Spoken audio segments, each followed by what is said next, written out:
Let's talk more about this and what might be forcing the rioters onto the streets for the third night running, and bring into the conversation the Telegraph's London editor, Andrew Gilligan. Andrew, good to see you, and I really mean that tonight, because I was just talking to you off air then, and you yourself were very much caught up in this just a little bit earlier on. Tell us about what happened to you.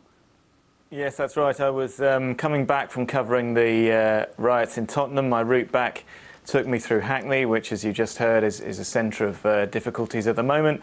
And I was mugged. I was pulled off my bike, and my bike was stolen by a gang of youths on the way to the studio, literally only about 45 minutes ago. I mean, it's difficult when we're detached from it, or I'm detached from it here in Moscow. What is the feeling on the streets in London when you're actually there amongst all this?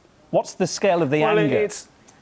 Well, I spent most of the day in Tottenham, which is where it all kicked off, interviewing people who had lost their homes as a result of these riots, and they are furious with the rioters. They say that what happened to Mark Duggan, the man who was shot by police, is absolutely no excuse at all for what happened to them. They blame the police for not being quick enough to contain the trouble in Tottenham in the first place. And quite clearly, what's happening in Hackney and Lewisham and Peckham and Croydon and all the other places where disorder has broken out tonight has absolutely nothing to do with the police shooting of a man 10 miles away in North London. So where is all this anger It's purely opportunistic. So where is all I don't think it is anger. It's not anger at all. I think it's pure criminality, and people are taking advantage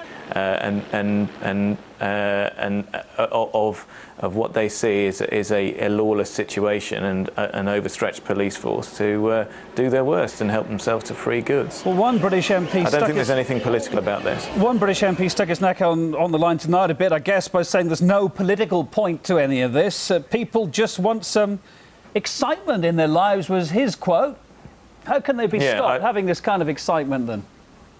Well, it's difficult. I mean, the trouble is it spreads very quickly, this kind of thing. We've seen it, in fact, in the Arab world. We've seen it, social media spreading unrest in the Arab world, probably for the good there. But here it's spreading in exactly the same way, arguably for the bad. There are lots of kids on Blackberries and instant messaging and Twitter and all the rest of it, spreading the word about where the next ruck is going to be, and they might be able to move faster than the police. I think perhaps, I mean, if this carries on like this, it is quite worrying. It does seem to be breaking out in 4 or 5 different parts of London. Have the police got a handle on it tonight? I'm not sure they have, no. And I think, as I say, they were slow to react initially in Tottenham. I think they're clearly going to be quite stretched, because if this is happening in 4 or 5 different places now, it could be 10 or 15 places tomorrow night, or more. Just a final quick thought. I was speaking to a community group leader in London just a bit earlier on. He said this had all been brewing for a long time. Communities felt that they'd been badly treated. A fair assumption of the real picture, do you think? No, I think this is pure criminality. I don't think there's any political motive at all for this. They're not attacking the police, they're not attacking official buildings, they're attacking shoe shops and businesses and stealing whatever they can carry. All right, Andrew Gilligan, Telegraph's London editor, good to see you, safe and sound. Thanks for being on the programme tonight. Thanks.